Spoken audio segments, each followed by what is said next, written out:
Also, JPMorgan is out with its call for the internet sector in 2024, saying it's keeping Amazon as the one top large cap pick for the upcoming year, along with a slew of other big names. And the reason, according to JPMorgan data, the internet sector has rebounded from its 2022 lows and significantly outperformed the market in 2023, with its coverage universe up 35% year to date. There you're taking a look at some of their key picks here. And we mentioned Amazon, one of the big themes that they've kind of pointed out in their internet themes here. More stable, normalized growth, margin gains, more mixed after some of the cost reduction efforts that have come forward over the course of this year. And then public cloud shifting from optimizations to reacceleration. Oh yeah, you couldn't go without mentioning generative AI.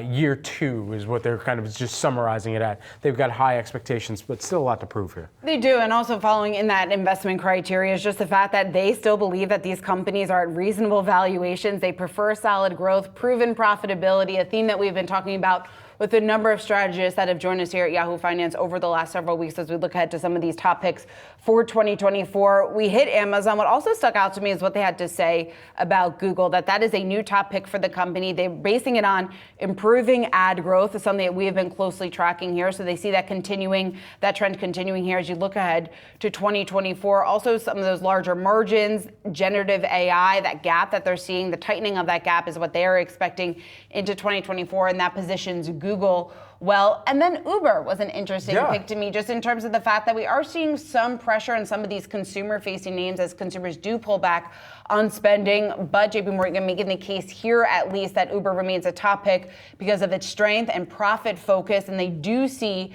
some of that momentum. They expect mobility and delivery demand to remain healthy despite some of these macro headwinds. And you can see year-to-date Uber has shot right up just about 150%, far outperforming their competitor Lyft. Obviously, very much, at least the street consensus is much better positioned given their diversified business when you compare it to a name like Lyft. Like, my goodness, you're looking at a PE ratio that's double essentially what NVIDIA, and the year that has been for NVIDIA is looking like over at Uber there. So PE ratio that we were seeing of about 120 a moment ago here as I was checking things very briefly.